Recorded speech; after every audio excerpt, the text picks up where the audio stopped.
धोखे की शादी बेसहारा रोशनी खातून मुजफ्फरपुर में इंसाफ के लिए दर-दर भटक रही। मुजफ्फरपुर में दिल दहलाने वाली कहानी सामने आई है। मुस्लिम युवती रोशनी खातून प्रेम के जाल में फंसकर धर्म परिवर्तन कर रोशनी देवी बनी, लेकिन अब वह बेसहारा सड़कों पर भटक रही है। रोशनी ने बताया कि मुशहरी थाना क्षेत्र के रहुआ गांव निवासी विनोद कुमार सैनी से उसकी मुलाकात बेला में किराए के मकान में हुई। विनोद ने नशीला पेय पिलाकर उनके साथ जबरन शारीरिक संबंध बनाए और शादी का वादा किया। 23 जुलाई 2025 को सिलौत के शिव मंदिर में धर्म परिवर्तन के बाद शादी हुई, लेकिन बाद में विनोद ने उसे छोड़ दिया। रोशनी को जब पता चला कि विनोद पहले से शादीशुदा है, धर्म परिवर्तन के कारण उनका परिवार भी उन्हें अपनाने से इनकार कर रहा है। रोशनी ने मुशहरी थाना, महिला थाना और एसएसपी कार्यालय में शिकायत की, लेकिन कोई भी कार्रवाई नहीं हुई। हताश होकर उन्होंने अधिवक्ता एसके झा के माध्यम से बिहार और राष्ट्रीय मानवाधिकार आयोग में याचिकाएं दाखिल की। अधिवक्ता ने प्रशासन से रोशनी के लिए तत्काल रहने की व्यवस्था की मांग की। क्या रोशनी को इंसाफ मिलेगा, यह सवाल प्रशासन और समाज के सामने है। आइए आपको दिखाते हैं न्यूज़ 12 बिहार के संवाददाता मेहंदी अब्बास की इस खास रिपोर्ट में। विनोद कुमार सहनी हमसे शादी करके और नहीं रख रहा है। मेरे साथ गलत किया और गलत करने के बाद शादी किया। शादी करने के बाद मुझे ये नहीं बताया कि शादीशुदा हम ऑलरेडी हैं, और मुझसे शादी करने के बाद हम मुस्लिम धर्म की लड़की हिंदू धर्म में मेरे साथ ज़बरदस्ती परिवर्तन करवाया, और करवाने के बाद बोल रहा है कि अब तुम्हें नहीं रखेंगे। अब मेरे पास नहीं घर है और ना ही खाने के लिए अन्न है, हम कहाँ जाएंगे। अभी 5 से 10 दिन के मतलब के बीच हम रोड पे ही रह रहे हैं। कैसे उसके संपर्क किया? कैसे? हम स्पॉट लाइन में काम कर रहे थे, अब वो मुर्गी दाना में ठेकेदार था, और हम मतलब कि काम के तहत मेरा काम छूट गया, तो हम काम मांगने गए थे, और काम मांगने के बाद काम दिया मुझे, और मेरे साथ मतलब कि पीने के बाद नशे के हालत में मुझसे गलत किया। बेला नारायणपुर के पास रूम लेके रह रहा था वो भी, और हम भी रूम लेके रह रहे थे। शादी मतलब कि दोबारा शादी किया हमसे ये 23 तारीख को, 7वां महीना 23 तारीख 9:30 बजे रात को मंदिर में शादी किया हमसे। हाँ। अब क्या वो नहीं रख रहा? नहीं, हमारे उसके घर आप गए थे? हम उसके घर गए थे, तो घर के लोग सारे लोग मारपीट कर रहे हैं। मुझे बोल रहे हैं कि तुम्हें इस घर में तो कभी टपने नहीं देंगे, अगर तुम ज़बरदस्ती आओगी तो तुम्हें जान से मार के यहीं दफना देंगे। और पुलिस के भी लेकर साथ में गए, तो मतलब कि उसी तरह किया। पुलिस वाले के सामने मेरे हाथ छोड़ने लगा।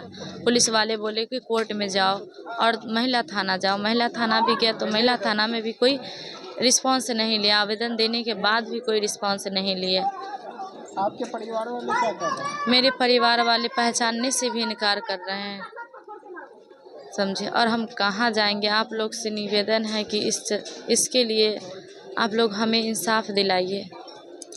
वो शादीशुदा है, फिर भी हमें आपत्ति नहीं है कि वो शादीशुदा है। बस मुझे रहने के लिए छत और पहनने के लिए कपड़ा और अन्न दे सके। लड़का का क्या नाम है? लड़का का नाम है विनोद कुमार सहनी। पिता का उसका? राजेंद्र सहनी। कहाँ के रहने वाले? रहुआ राजा राम। रहुआ था? हाँ। आप कहाँ रहते हैं? हम अभी कहीं पे नहीं रह रहे, हम उसी के गांव में मतलब कि रोड पे रह रहे हैं। क्या नाम है? मेरा नाम रोशनी खातून से रोशनी देवी लग गया, नया नाम चेंज कर। पिता मोहम्मद मंजूर, तुर्की सकरी सरैया। जी, क्या मामला है? एक महिला है रोशनी खातून, जो कि अब अपना मुस्लिम धर्म से अब वह हिंदू धर्म में आ चुकी है, और इनका अब नया नाम है रोशनी देवी, और इनके पति का नाम है विनोद कुमार सहनी, जो ग्राम रहुआ राजा राम, थाना मुशहरी, जिला मुजफ्फरपुर के निवासी हैं। महिला का कहना है कि जो विनोद कुमार सहनी है, उन्होंने इनको अपने प्रेम जाल वगैरह में उनको फंसा लिया। फंसाने के बाद में शादी कर लिया, और यह कह कर के शादी कर लिया कि विनोद कुमार सहनी पहले से अनमैरिड है।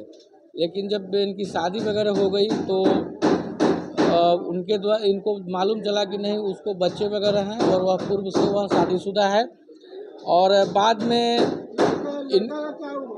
लड़का का वही 40-42 के आसपास उम्र है और इस महिला की उम्र 25-30 के बीच का है। उसके बाद में लड़का ने बताया कि अब हम नहीं रखेंगे साथ में। तो इस महिला का कहना है कि नहीं, हमको जब शादी कर लिया है तो इनको कोई आपत्ति नहीं है कि वो अपना एक शादी पहले से किए हैं या जो भी है। इनको कहना है कि भाई हमको रहने के लिए कम से कम घर हमको दीजिए, भोजन कपड़ा वगैरह का व्यवस्था कर दीजिए।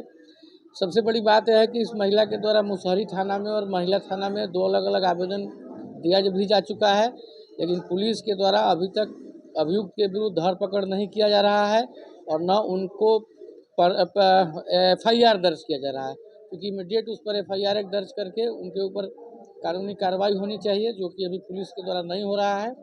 और यह महिला दर की ठोकर खा रही है। मामले की सूचना हमने राष्ट्रीय और राज्य महिला आयोग को और मानवाधिकार आयोग को हमने दिया है और उम्मीद है कि इस मामले में जिला प्रशासन से भी पूछताछ होगी, लेकिन तत्काल में जिला प्रशासन को भी हमने सूचित किया है कि इस महिला को रहने के लिए कहीं न कहीं उसको व्यवस्था किया जाए।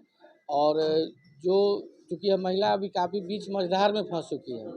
अब यह मुस्लिम से हिंदू में आ चुकी है, लेकिन जिसने इसको लाया अब वहीं इसका साथ छोड़ करके चला गया, तो फिर यह अपने रिलीजन में फिर यह वापस भी नहीं हो पा रही है, क्योंकि इसके घर वाले भी अभी इसका विरोध कर रहे हैं। तो यह महिला काफ़ी मतलब धर्म संकट में पड़ चुकी है और इसकी स्थिति काफ़ी अब खराब हो चुकी है। जी, परिचय हुआ इसके झा, मानवाधिकार अधिवक्ता, सिविल कोर्ट मुजफ्फरपुर।